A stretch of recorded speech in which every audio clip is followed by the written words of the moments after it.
This week, Canada unveiled a new program to allow an unlimited number of Ukrainians to come here as temporary visitors. But some are wondering if that's fair to refugees from other regions. Lee-Shanok looks into that issue. From the safety of an Ontario home, Roxana Ahmadi thinks of her family every day.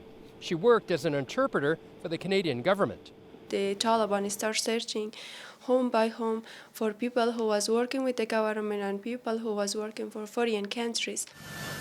Last summer, she and her family were fleeing Afghanistan when suicide bombers attacked the Kabul airport. She got out, but her family was left behind. Now she's worried the world has moved on. The sad point for me is when this situation happened in Ukraine, I think all the countries forget about Afghanistan, what is going on there.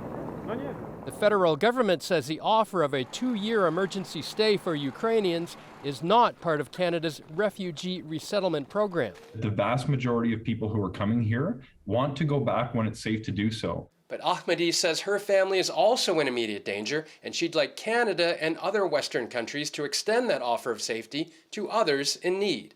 This former Afghan military prosecutor fled to Pakistan when the country fell to the Taliban. He wants to come to Canada.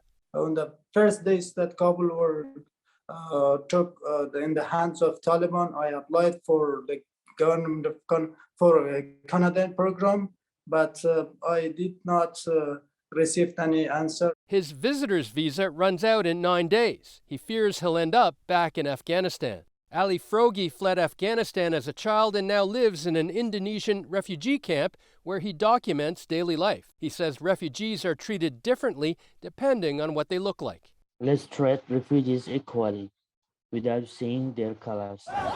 Since August, Canada has accepted 8,500 Afghan refugees and has committed to welcoming 40,000. Meanwhile, since January 1st, more than 6,000 Ukrainians have arrived. Lee-Shanok, CBC News, Mississauga, Ontario.